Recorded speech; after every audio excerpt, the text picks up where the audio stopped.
Welcome to the Gamecocks Football Captain's Log, where we as Gamecock fans break down Gamecock games and preview upcoming games. We don't have to worry about that this week. But by we, I mean I'm joined by the man himself, Captain P.D. of Morris Island Charters. Captain P.D., how are you doing? About as well as you could expect. Yes. So this is the season finale because obviously needing to win to get into a bowl game. We lost to Clemson 16-7. We watched the game together, nearly drank ourselves to death doing so. Yep. Somehow woke up not hungover, but I would say I have a football hangover. That just wasn't. I think what's upsetting is it was almost everything we talked about in the Clemson preview. Yeah. The only thing is that their field goal kicker made field goals. That was the only difference. But we forced them to make field goals. We scored a red zone touchdown. We didn't allow any home run plays, but we turned the game on a little late, and it was 30 already seconds late, I think. Yes, it was already 7-0 because of the fumble return for a touchdown, and then Rattler promptly throws another pick for 2 turnovers in 46 seconds, I believe. I guess just not an ideal start. If you're the football expert, but correct me if I'm wrong, is that how you want to start a football game? No. That's okay. Exactly the opposite of what you want to do to start a football game. That's probably might be one of the worst starts to a football game in school history. It's hard to do that. I don't think I've ever seen that. And we've watched a lot of Gamecock football. I don't think I've ever seen anything like that. At least not in recent memory. No. I can't think of anything that off-putting to start a football game. And what's amazing is that we definitely should have won that game. Yes. That's what killed us. So looking at it, they scored 16 points, but they didn't get any touchdowns on offense. Where do you rank that defensive performance out of this season? It's probably the best defensive performance we've had. I mean, maybe Vanderbilt, I could say, but Vanderbilt, that's a toss-up. They're Vandy, yeah. But it wasn't so much that the defense was really good. It was that Clemson just not good at offense, like really bad at offense. And you get two really bad. You got a bad offense, a bad defense. Of course, you're not going to get a lot going on. The defense was just adequate in this game, and not that they didn't get up a lot of points. They just, they just kind of. They didn't give up a lot of points. They gave up yards, but they had that bend but don't break kind of mentality there, where Clemson would get into field goal range, and then we would somehow come up with a stop. We did have the one pick in the end zone, which was just a terribly thrown ball. So thank you, Cade. And there's not a lot to talk about that's going to be good in this situation. Almost had the second pick because he threw another bad one that hit Fortune right in the hands. Yeah. And of course he dropped it. That led to another field goal. Adequate for this team is spectacular. Yes. Like an adequate Before we started performance. at the beginning of the year, it has been a drastic improvement, but still not, a quality SEC defense. Yeah. And then offensively, a lot of the stuff that we've been talking about the past couple weeks finally showed up on the stat sheet. I feel like Spencer Rattler, 16 for 32, 112 yards, an interception. What is there that you can even say about that performance? Like, he's been a warrior all season, but this is kind of what we've been talking about. Like, just hasn't looked quite as sharp. He's not looking sharp. His accuracy has continued to go downhill. The pick he threw was. It's a touchdown if he throws a good ball. It's absolutely a touchdown if he puts that on target, because he had Leggett or Brown open. Either one of them could have caught it. If he just doesn't underthrow it, then it's a touchdown. So I don't know what to say. Something's wrong there, and hopefully, NFL scouts don't see it so he can get a higher draft pick. But he's trending in the wrong direction. But then also play calling is, again, unimaginative and not utilizing all of the field. It's like I don't know why we can't take a two-step drop. It's not that hard to fathom. I mean, we got guys open underneath, but and defenses are usually expecting us to try and take the top off. So why not throw it? Why are we not having check down routes to get the ball out of somebody? We did throw it to Braswell and Anderson a couple of times out of the backfield, but and then the fumble for 7 was a backwards pass to Leggett. I don't even know why we're using Leggett like that. It doesn't make any sense. It was just crazy, especially when we talked about last week, like, no short passes like that. Like, get the receivers away from the line of scrimmage, and that's what we open up with for a fumble return for a touchdown. And you're right, like, why use Leggett like that? It made no sense. And we always had the same thing happen the previous week against Kentucky. It just was, I think it was like perfectly down the line, and by rule it was ruled a forward pass. But it could have gone the other way too. It's like we're afraid of the middle of the field. Yeah. And if you can't operate there, then you can't run an offense. Right. Yeah. And I don't know what's wrong with Dowell Loggins. It's not working, in my opinion. The play we scored the touchdown on, I don't know how we scored the touchdown. That should have been a tackle for a 5-yard loss. That was a ridiculous play call that Luke Doty made something out of nothing. But that is not a 4th down play call that close to the end zone. That was that I almost passed out.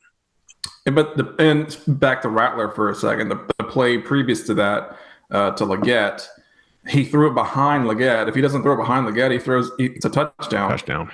And I thought it was automatic that was going to be a touchdown, but Leggett had to turn around and then falls backwards and just couldn't get across the line. But you know what? Thank God the season's over. We don't have to watch any more of this. But it's so frustrating because, like you said, this is the game that we should have won, and we just couldn't make it happen. And then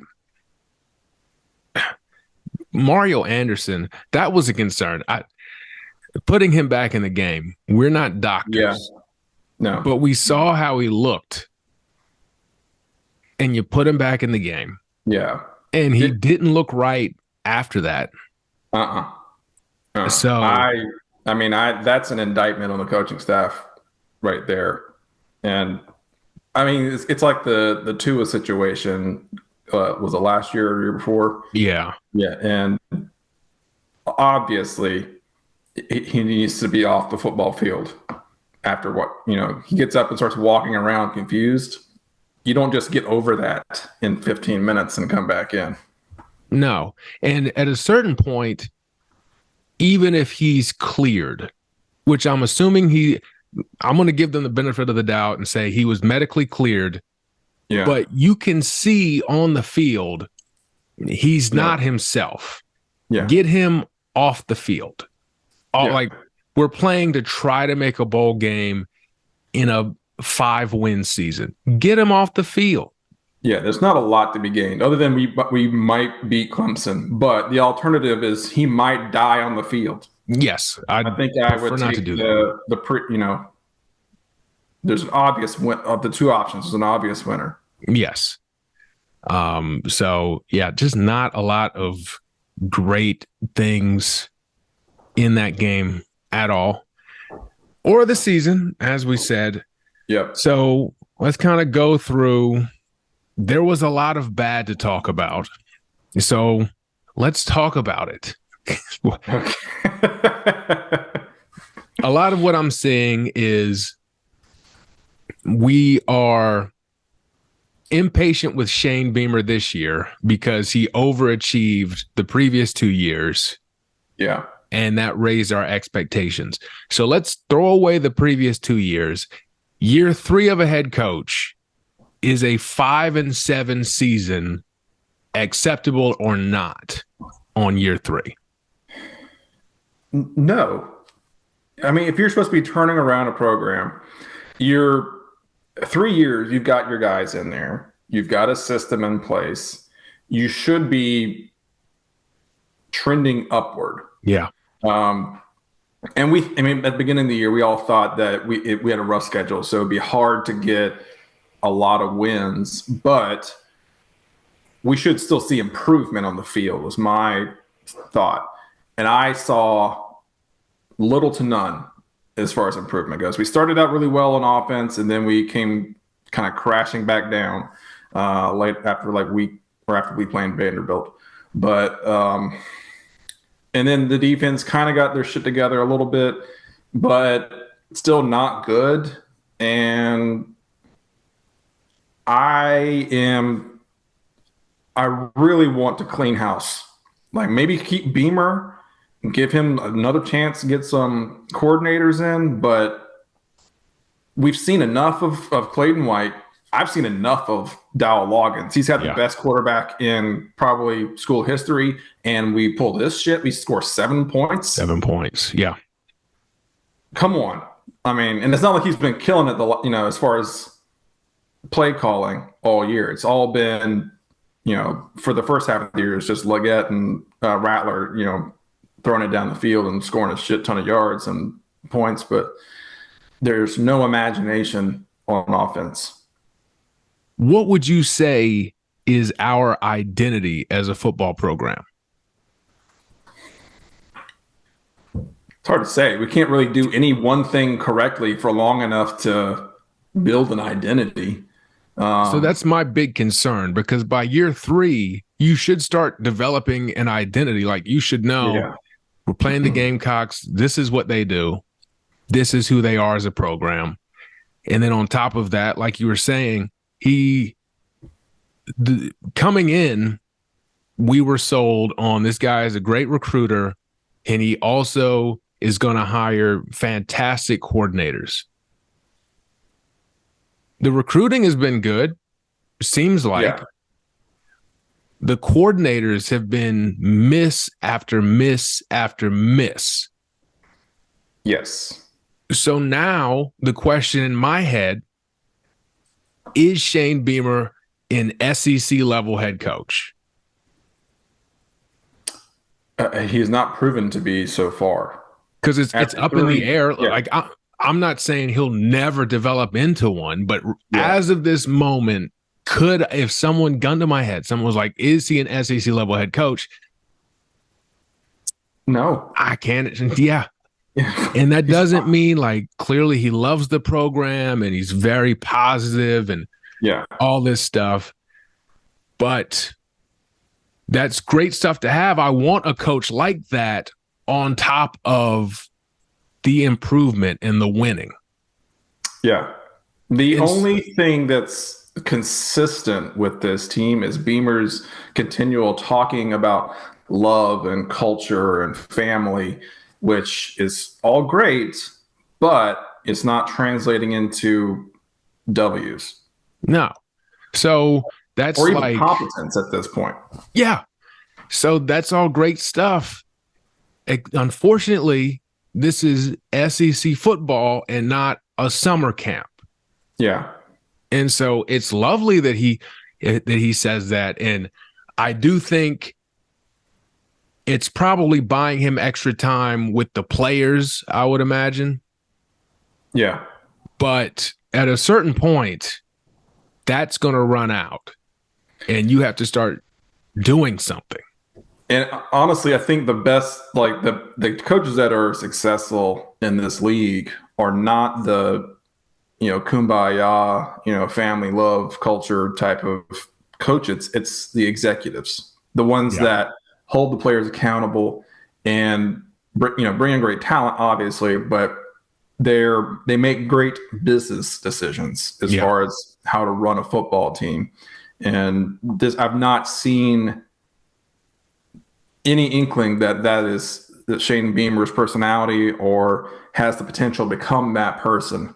And it might be might be that this is his first time being a head coach. So maybe he'll be that person down the road, but maybe he should have found that out as, maybe at Liberty or somebody first, a Sun Belt team. Yeah.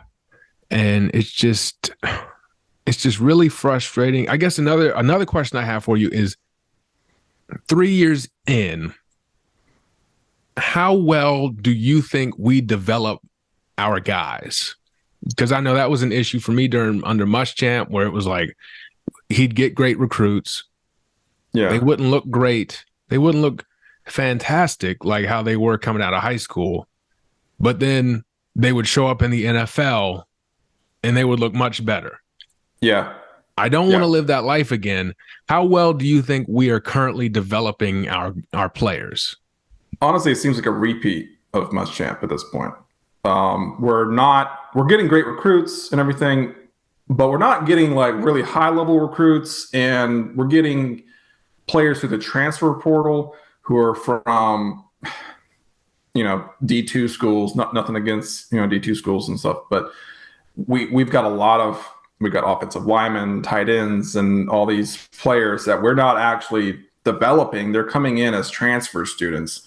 And I don't know what is going on.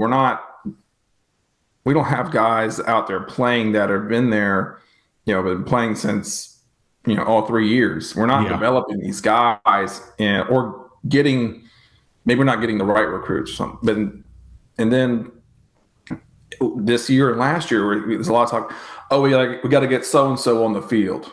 Well, you're in charge of that. Yes. Why we have talent? We have a lot of talent. It seems like we have a lot of talented guys sitting on the sideline, not being a part of the game. And after every game, we're saying, we got to get Jaheim Bell. We got to figure out how to get him on the field. We got to get Joyner on the field. We got to get Harbor on the field.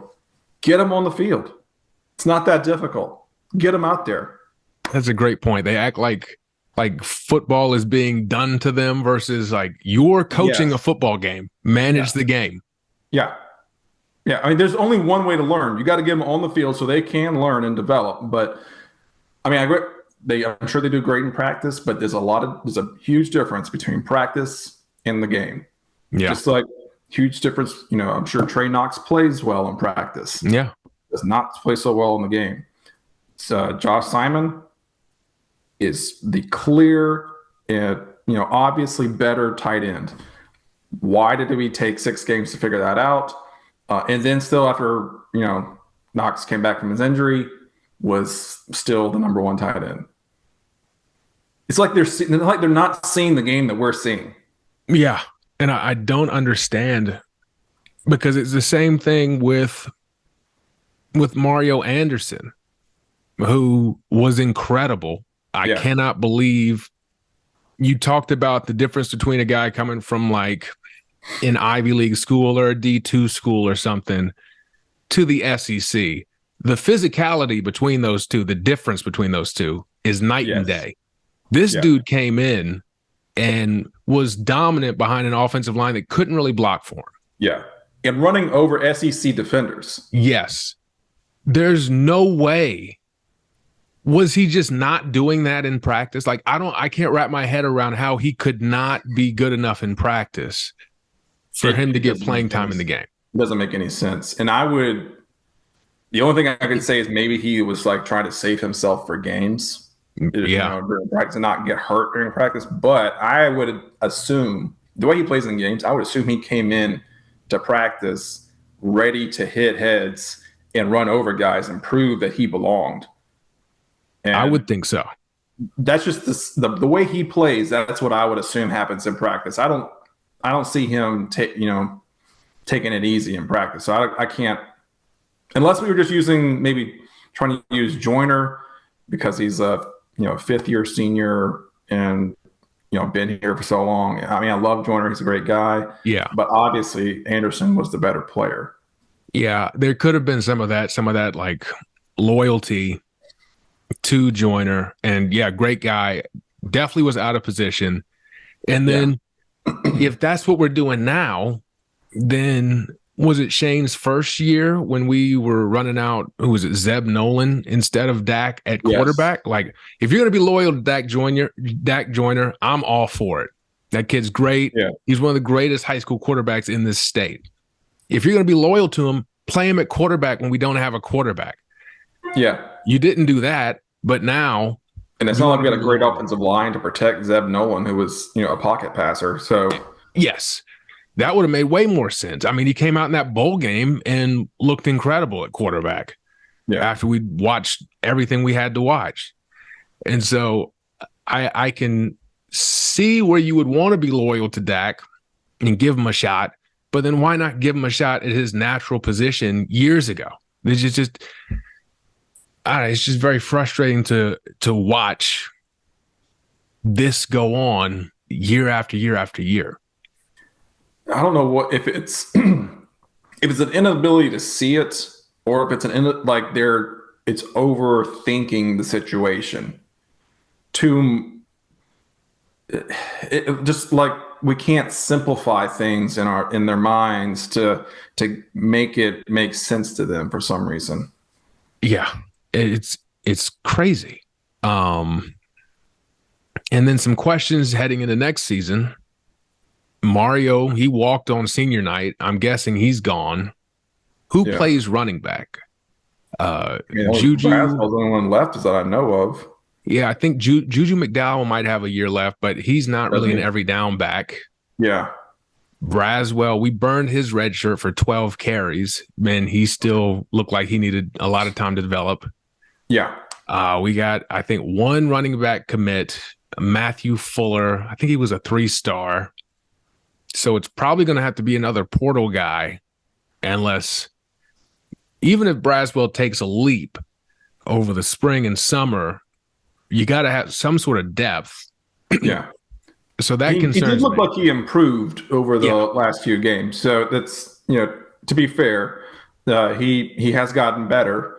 I wish he could have gotten, more of those carries when we're up a lot and not so much pressure on him to perform, but he'll be better.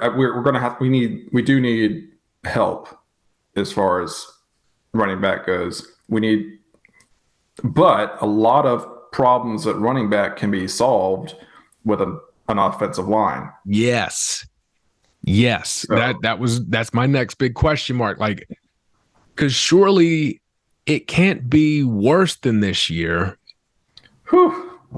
That would be tough. Not put that on our shoulders. Yeah, that's true. But is it going to be good enough to block for a new running back, a young running back, and a new quarterback? First-year starter, I'm guessing, going to be Lenora Sellers.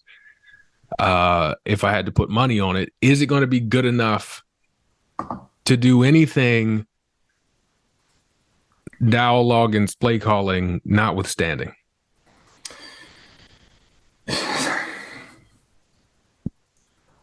I can't imagine with the play calling we've had that it gets any better next year.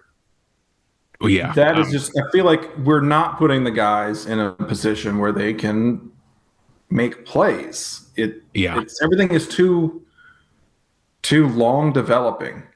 Yeah. So I mean, I'm hoping Sellers comes in and is, fantastic, better than Rattler. I feel like he's going to take some time to develop, though. I don't know. Doty is he done? Does he have any eligibility left? I have no idea. With the COVID stuff, I have no clue. Yeah, I mean, I feel like he has a year, but I don't know why. I think obviously Sellers is the way we want to go. Yeah, I would go Sellers. I'm optimistic about him.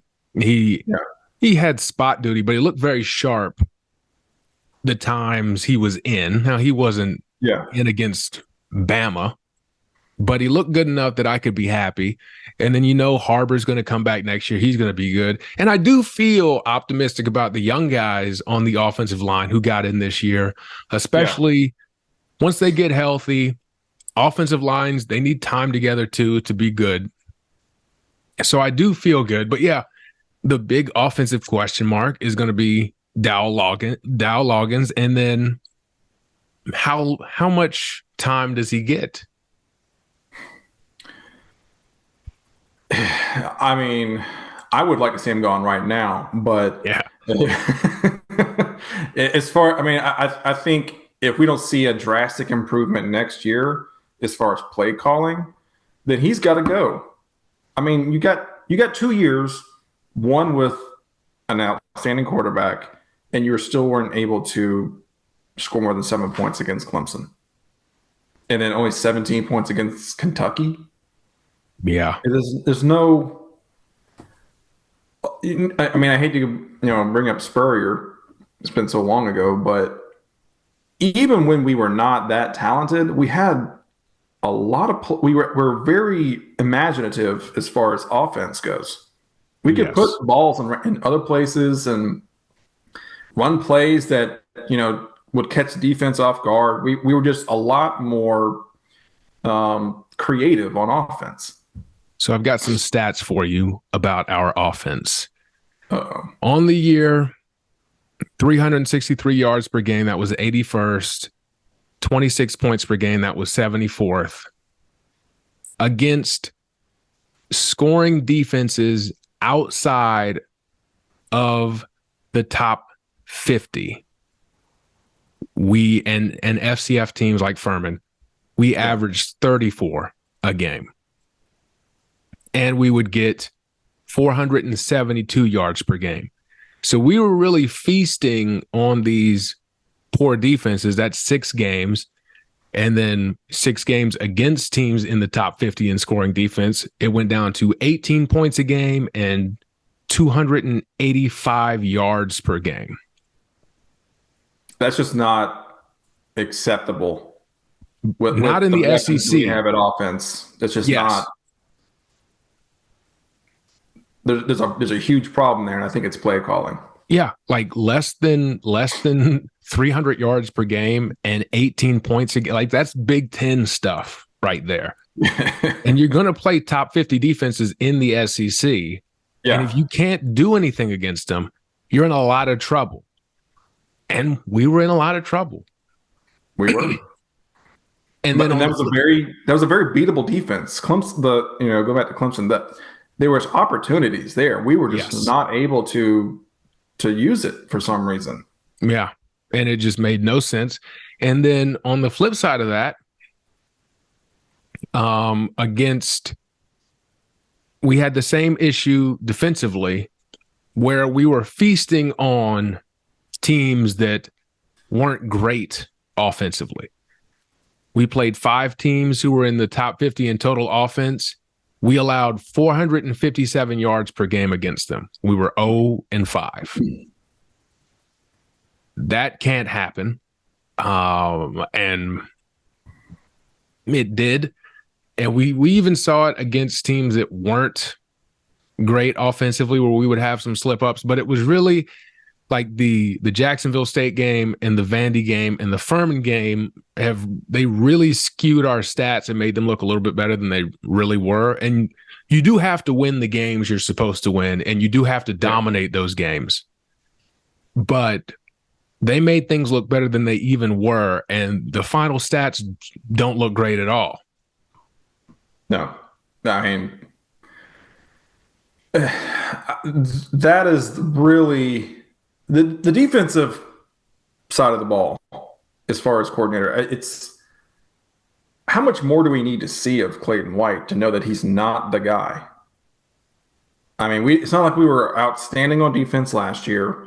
Last year we came up with, we had a lot of turnovers, and we come up with turnovers on offense. I mean, on defense or on special teams and score points that way in order to win games. We weren't dominating anybody then.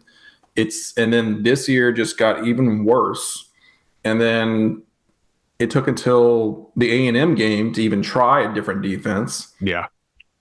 And that worked a little bit, and then we kind of gave up on it, and then we brought it back. And then, it seems the last 3 games we got better on defense, but still, that's only a quarter of the season.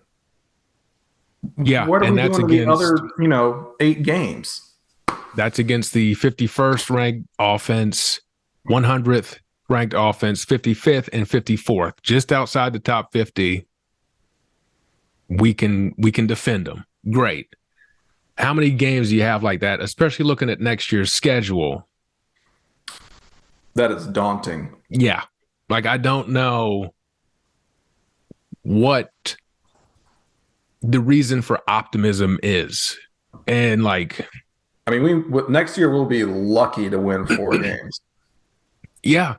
So what, especially with next year's schedule, what does it take from Beamer to keep his job? Or do you think that he's just got it through next year at least, no matter what? What's his contract? Did we give him an extension last year? I'm sure we did. I thought we did, but I don't know what it is.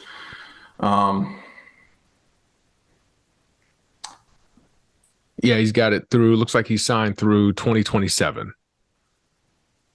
Okay. That's a lot longer than I am comfortable with. Need to bring out one of the big Texas A&M checks at halftime. You and I at halftime just walk out on the field with the check. Yep, just get the overalls on. $3 million. Get them out. It's going to bounce, but don't cash it today. We'll post date it.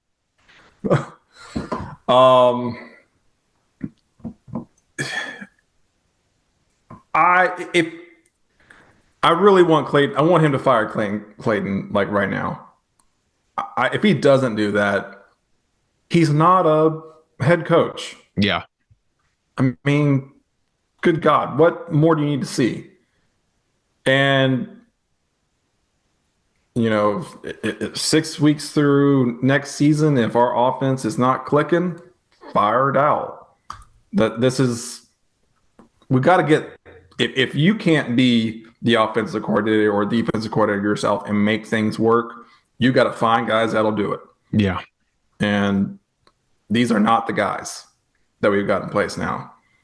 So, I mean, I'm not saying we have to be like undefeated by week 6, but we need to look competent. We need to look like we know what we're doing, and we need to be in these games at least. So it's going to be. It's going to be tough. I mean, it's a tough schedule.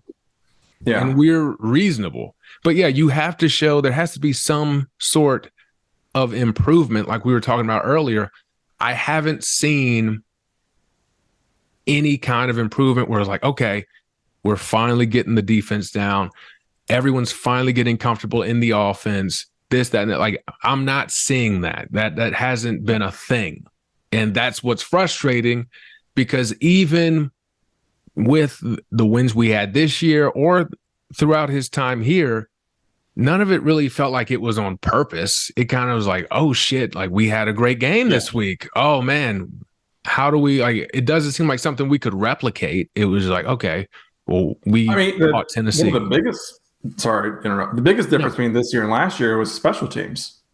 We had so many points off special teams and turnovers off special teams last year that it made up for the lack of defense that we had. And we didn't get that this year. No. And obviously last year the offense kind of figured it out the last 3 games of the year, whereas this year they seem to implode the last 3 games of the year. So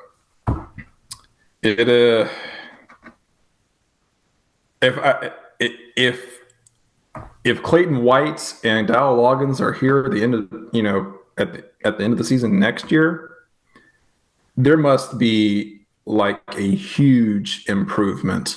Yeah. On that, they have to be 50% better on both sides of the ball in order for me to be okay with keeping them, and then also okay with keeping Beamer.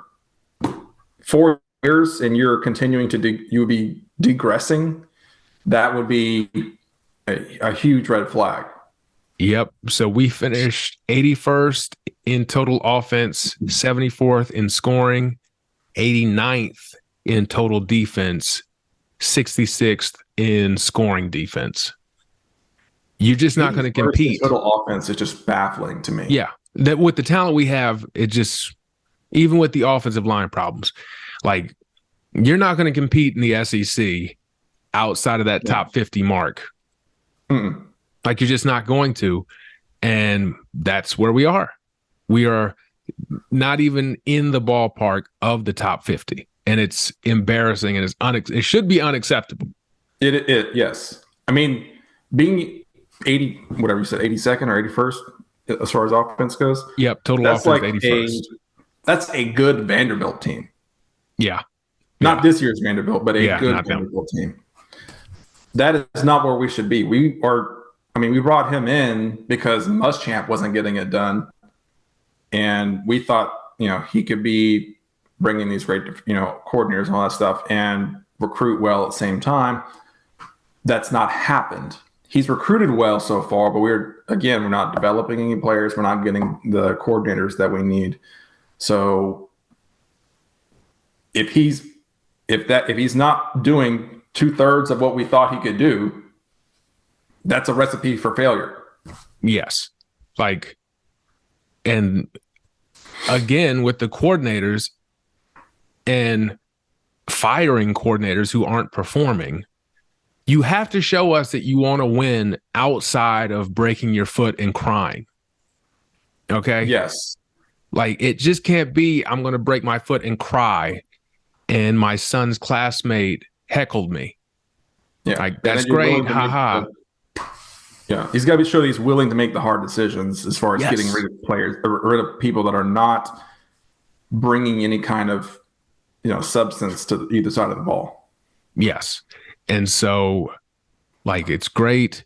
You got your contract till 2027. Fantastic.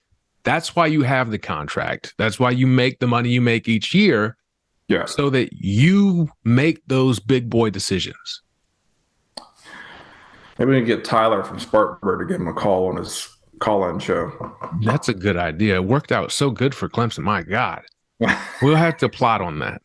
So see if he wants to switch sides after getting blistered by Dabo like that. What about Brandon from North Charleston? Don't give me any ideas. But I don't want to harp on it too much because, again, come next year, game 1, I'm going to be there optimistic again, and we'll be doing this show again, happy about it.